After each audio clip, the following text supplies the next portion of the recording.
It was an okay number. We got it. We got the numbers. The revisions were better, but we need a lot more. I mean, we're coming back on participation after the participation rate had deteriorated in the fourth quarter.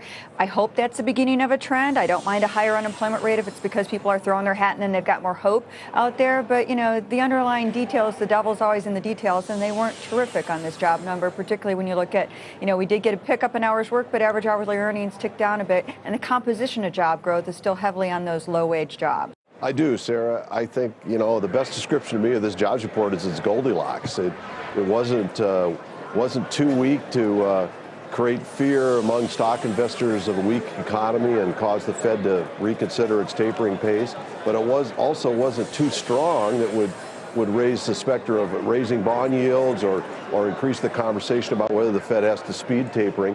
I think what this means is it's going to put people in the mindset that the economy is accelerated for the rest of this year up towards 3%. And I think that's going to mean that the momentum in the stock market keeps upward.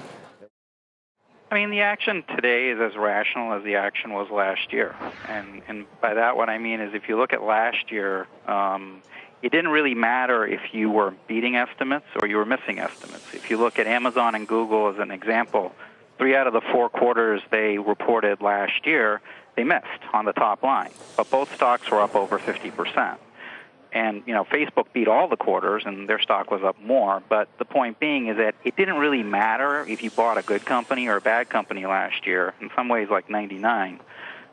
They all went up. What you're having right now is the exact reverse, which is it doesn't matter if you're profitable or not, if you've got a good business model or not, they're taking them all down. And I think what you're going to see is during earnings season, that's when you're going to start to see the stocks get differentiated between those that have got profitable growth models versus a lot of these names now that are saying, well, I have to sacrifice profits to grow. That's not a sustainable model long term, and it's a lot of the same problems companies had in the late 90s.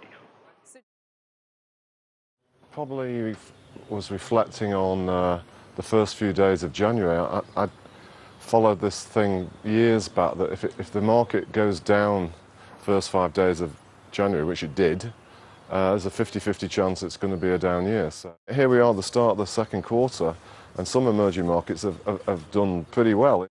Well, the thing is, India's got this incredible potential that comes from its demographics, and in addition, some of the sort of winners and losers of what I call the new China, particularly commodity prices.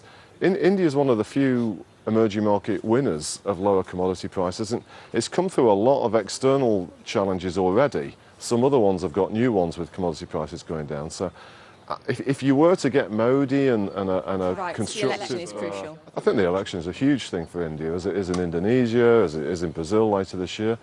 But I think India could positively surprise if we had better, clearer leaderships.